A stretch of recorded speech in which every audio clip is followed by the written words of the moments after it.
Agnus castus दोस्तों एक बहुत ही बेहतरीन, बहुत ही उम्दा होम्योपैथिक दवा। आज इस दवा का बारे में बात करेंगे, इसकी चर्चा करेंगे। और आपने थंबनेल में देखा, शीर्षक देखा, द टाइटल मैंने स्पेशली वहाँ मेंशन किया है कि it has been often always misunderstood. तकरीबन हर बार ना इसको पूरी तरह से समझना हो नहीं पाया क्लियरली, क्योंकि ना the other day I was surfing the net, तो मैंने देखा यूट्यूब में भी और गूगल पे भी ना सर्च किया, तो जो इन्फॉर्मेशन एग्नस कैस्टस को लेके दी गई है ना, मोस्ट ऑफ द टाइम्स में क्या है, ज्यादातर मैंने देखा information it is pertaining to only single sphere. इसको ना प्रमोट किया गया है एज एन एफ्रोडिजियाक, एज इसको ना जैसे सेक्सुअल वीकनेस के लिए बहुत अच्छा प्रमोट किया गया। इसका बहुत अच्छा रोल है, अनडाउटेडली है, it plays a very important role. बहुत अच्छी दवा रहती है जहां सेक्सुअल वीकनेस रहती है, लेकिन दोस्तों किसी कारण से ना ये उसी दायरे तक ही सीमित रह गया। क्योंकि पेशेंट्स जब आके क्लिनिक में बोलते हैं ना कि उन्होंने डेमियाना लिया, एग्नस कैस्टस लिया, योहिमिनियम लिया, उन्होंने अभी सेटाइवा लिया, इतनी दवाएं ली हैं, लेकिन ये जो वीकनेस की बात है ना पुरुषों में, वो कहते हैं कि हमें आराम नहीं आया, रिजल्ट्स नहीं मिले। सो मुझे महसूस हुआ कि समथिंग इज रॉन्ग समवेयर, क्योंकि दोस्तों honestly speaking homeopathy is a blessed homeopathic, ये जो मेडिकल साइंस है, तो it is a complete science in itself. तो इसमें जो दिक्कत मुझे लगी ना, that is a gap, a communication gap, जैसे कि ना सिम्टम्स एग्जैक्टली मैच नहीं हो पाए, जहां दिक्कत रही, रिजल्ट्स नहीं मिल पाए लोगों को। तो आज ना इसी पे खुलासा करेंगे कि agnus castus is not only for sexual sphere, और उसमें भी क्या क्या सिम्टम्स है जो देखने लायक हैं। उसके अलावा इसका स्फीयर या फील्ड ऑफ एक्शन बहुत वास्ट रहता है, उसकी चर्चा करेंगे, डिटेल में बात करते हैं। आइए शुरू करते हैं एग्नस कैस्टस। दोस्तों चेस्ट ट्री के नाम का एक पेड़ रहता है। अब पेड़ भी बहुत, is not a very big tree, एक पौधा कह लें, जिसके ना जो फ्रूट्स जब तैयार होते हैं ना, वी कॉल देम बेरीज, और ये जो फ्रेश बेरीज हैं उसमें से इसका मदर टिंचर तैयार किया जाता है। और ये जो agnus castus Q mother tincture तैयार किया गया, it has been covered by both Indian homeopathic pharmacopoeia और जर्मन होम्योपैथिक फार्माकोपिया, दोनों में कवर्ड है। और इसकी जो प्रूविंग है ना, ड्रग प्रूविंग, वो सर हनेमन ने खुद की थी। अब हम क्या करेंगे, मैं आपको ना शुरू में इसका क्लिनिकल यूज बताता हूं, जो कि बहुत वास्ट है। एक ना शॉर्ट में कवर करेंगे इसका टोटल कवरेज एरिया, जहां ये कवर करता है, ये एक्ट करता है।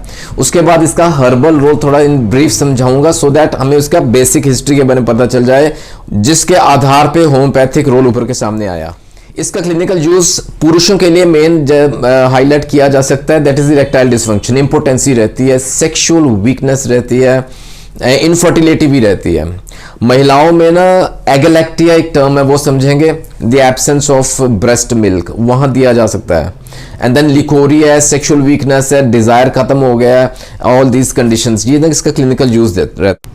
और साथ में हार्मोनल डिसऑर्डर्स अगर है ना महिला में, वो भी कवर किए जाते हैं। इनफर्टिलिटी के केसेस ठीक हुए हैं विद एग्नस कैस्टस। इसका जनरल यूज बताऊं, इन जनरल कहाँ यूज किया जाता है, प्रीमेच्योर एजिंग, पर्टिकुलरली उम्र से पहले जैसे बुढ़ापे के लक्षण आने शुरू हो जाते हैं ना, वहां एग्नस कैस्टस दिया जाता है। देन बॉडी में कहीं स्प्रेन्स हैं, स्ट्रेन्स पड़ जाते हैं, मरोड़ उठते हैं ना लोअर एक्सट्रीमिटीज, पाँव में, टांगों में, तो वहां दिया जा सकता है। टैकीकार्डिया इज अनदर थिंग, जहां हार्ट रेट नॉर्मल से ज्यादा हो जाती है, एग्नस कैस्टस कैन बी को प्रिस्क्राइब्ड। एंड जनरल वीकनेस, कमजोरी जहां महसूस करता है पेशेंट, ये इसका जनरल यूज रहते हैं। दोस्तों इसका ना हर्बल रोल बहुत इंटरेस्टिंग है। ये जो चेस्ट बेरी है ना, इट हैज बीन यूज्ड, इसको प्रयोग में लाया जाता है as a herbal tonic for sexual weakness, for hormonal disorders, for infertility, ये सब कवर होते हैं। और साथ में हार्मोनल इम्बैलेंस है, उसके लिए दिया जाता है। सेक्सुअल वाइटैलिटी को इंप्रूव करना है, ताकत जो इंप्रूव करनी है, उसके लिए यूज किया जाता है।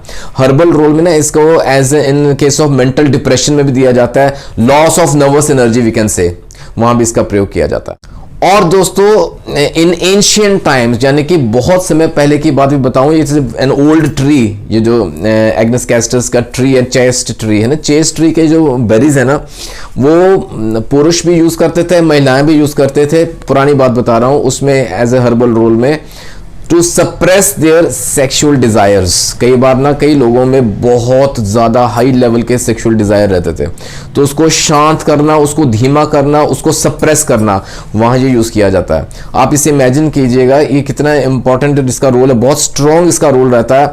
जो ग्रीक मॉन्क्स थे ना, गृहस्थ त्याग के, जो बाहर अकेले में रहते हैं, तो वो मॉन्क्स लोग अपने सेक्सुअल डिजायर्स को सप्रेस क्या करना है कि खत्म करने के लिए इसको यूज किया करते थे, और इतना ज्यादा इसको यूज किया जाता था कि उनके जो टेस्टिकल्स हैं, जो जेनिटल्स हैं ना, दे गॉट एट्रोफिड, उनका ना जैसे फंक्शन ही खत्म हो गया। This was the herbal role, और इससे इसका होम्योपैथिक रोल उभर के सामने आया। होम्योपैथिक रोल में particularly it has being used in infertility, in sexual weakness, और इसमें अगर हिस्ट्री है ना, अच्छा ये दोनों पुरुष और महिलाओं दोनों में यूज किया जा सकता है।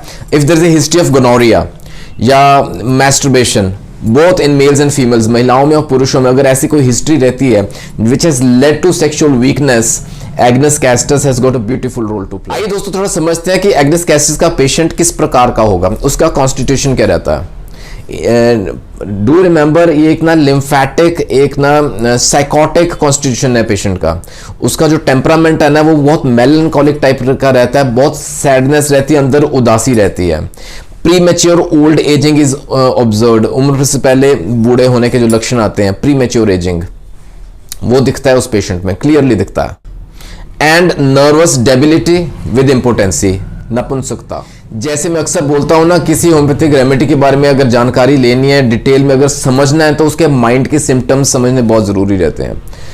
Again not only restricting to the sexual activity sphere, लेकिन माइंड के सिम्टम्स। माइंड के सिम्टम्स में क्या रहता है, पेशेंट का ना यादाश्त कमजोर है, बैड मेमोरी, वीक मेमोरी नहीं कहूंगा, I call it a bad memory. वो ना स्पेशली व्हेन रीडिंग, उसकी कंसंट्रेशन नहीं बन पाती, किसी किताब पढ़ रहा है, न्यूज़पेपर पढ़ रहा है या व्हाटएवर, जब भी वो रीड करेगा ना, उसकी कंसंट्रेशन, वो जो एकाग्रता होनी चाहिए वो नहीं हो पाती।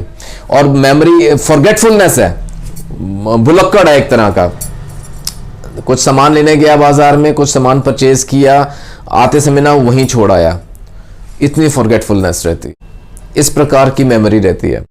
अच्छा, फिर ना नर्वस डिप्रेशन रहता है, बहुत ज्यादा ना अंदर उदासी है, देयर इज ग्रेट सैडनेस, और बंदे के ना फिक्स्ड आइडियाज रहते हैं, उसको इस तरह लगता है कि मौत आने वाली है, किसी समय भी किसी पल उसको मौत आ जाएगी, ही विल सून डाई।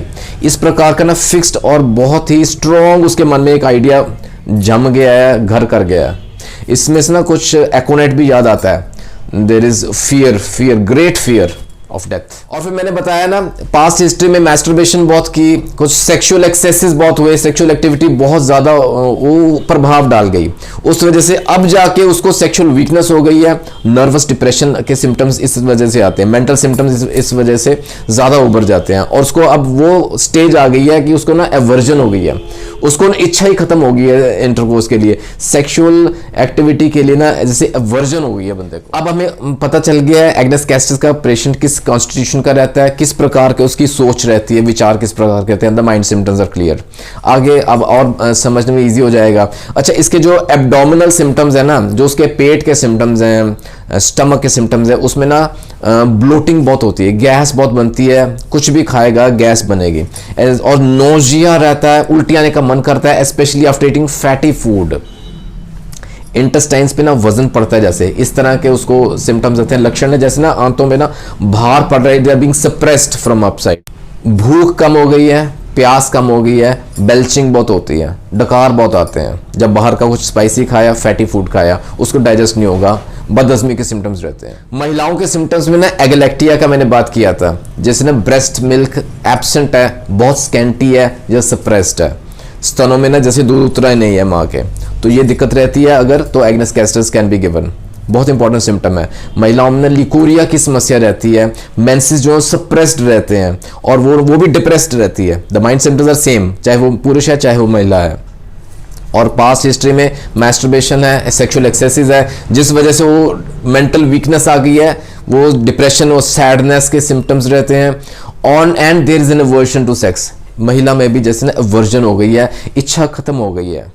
और एक शब्द मैंने प्रयोग में लाया था, दैट इज टैकीकार्डिया। हार्ट के सिम्टम्स के, हृदय के अगर लक्षणों की बात करें तो टैकीकार्डिया रहता है, उसको ना धड़कन नॉर्मल से तेज रहेगी, heart rate is on a higher side, especially tobacco consumption के बाद, तंबाकू को अगर यूज किया ना उसके बाद। फिर हिस्टेरिकल पैल्पिटेशंस रहते हैं, उसकी जो माइंड सेट है ना एक्सट्रीम्स में जाके हिस्टेरिकल रहते हैं, उस वजह से पैल्पिटेशंस, धड़कन तेज हो जाती है उसकी। और जो पल्स है ना बहुत धीमी है, कमजोर है। The pulse is slow, weak और इम्परसेप्टिबल है। कई बार तो ना उसको फील करना डिफिकल्ट रहता, इम्परसेप्टिबल पल्स। फिर मैंने शुरू में बात की क्लिनिकल यूज में स्प्रेन्स एंड स्ट्रेन्स, ये दो शब्द प्रयोग में मरोड़ते ना मसल्स में कई बार, तो उसके जो लिम्स के या एक्सट्रीमिटीज के सिम्टम्स है ना, वहां ये स्प्रेन्स और स्ट्रेन्स देखे गए हैं। जो जॉइंट्स है ना वहाँ इन्फ्लामेटरी जैसे जॉइंट्स हैं, रूमेटिक जॉइंट्स है, सूजन है, स्वेलिंग है, दर्द करते हैं। गाउटी के पेशेंट्स में भी जैसे दर्द रहता है ना, उस प्रकार का दर्द रहता है जॉइंट्स में और लिम्स में, एक्सट्रीमिटीज में, टांगों में, पाँव में, एड़ियों में, घुटनों में। पुरुष में basics are clear, impotency is there, aversion to sex हो गया, सेक्सुअल ड्राइव भी खत्म हो गई, डिजायर ही खत्म हो गया। और जो जेनिटल्स हैं they are cooled, they are relaxed during embrace, during intercourse के समय ना उसको जैसे ना there are no erections actually, और उसको अराउज करने पे भी इरेक्शंस नहीं रहते हैं, मतलब सेक्सुअल जैसे ना डिजायर बिल्कुल जीरो हो गया। वहाँ agnus castus is a very important remedy. जो स्पर्मेटिक कॉर्ड्स है ना उसके अंदर खिंचाव सा महसूस करते हैं, drawing pain the spermatic cords, और सेमिनल एमिशन हो जाता है बंदे को, जैसे ना इजैकुलेशन नहीं होता ऑर्गेज्म के बिना, जैसे ना सीमेन निकल जाता है। और इतनी वीकनेस है, जब वो कभी स्ट्रेन करेगा ना यूरिन पास करने के लिए, स्टूल पास करने के लिए, तो भी इनवॉलंटरी जैसे कंट्रोल में नहीं है, सेमिनल एमिशन हो जाता है, उसका जो है सीमेन निकल जाता है, वाइटिस से डिस्चार्ज निकल जाता है यूरिन में। दोस्तों आई थिंक विद दिस एक ना कंप्लीट पिक्चर क्लियर हो गई है एग्नस कैस्टस का पेशेंट किस प्रकार का रहता है। और अब I think it is quite clear कि एग्नस कैस्टस हम कहाँ यूज़ कर सकते हैं, देना मदर टिंचर फॉर्म में या एग्जैक्टली अगर लॉन्ग टर्म चलना है तो एक्यूट सिम्टम्स के लिए ना we can always use dilution also. Dilution में 30C 200C 1 m तक पोटेंसीज दे सकते हैं depending upon the severity of the symptoms और पेशेंट की ससेप्टेबिलिटी किस प्रकार की है, उसके आधार पे ideally talk to your physician, अपने डॉक्टर की सलाह लेके कोई दवा प्रयोग में लाएं तो बेहतर रहेगा। दोस्तों अपनी तरफ से पूरी कोशिश की है मैंने एग्नस कैस्टस को आप तक पहुंचाऊं बिल्कुल सरल भाषा में, so that all the doubts are cleared. क्योंकि half baked knowledge is always harmful, हम समझते हैं ना आधा अधूरा सच वो हानिकारक रहता है। आशा करता हूँ आज के वीडियो से आपको कहीं ना कहीं ज़रूर फायदा पहुंचा होगा। जुड़े रहें दोस्तों गुरु नानक केयर्स के साथ for more such informational videos. कोई सुझाव है, डाउट है, फीडबैक ज़रूर भेजिएगा and request for next video. अपना ख्याल रखें, टेक केयर, गॉड ब्लेस।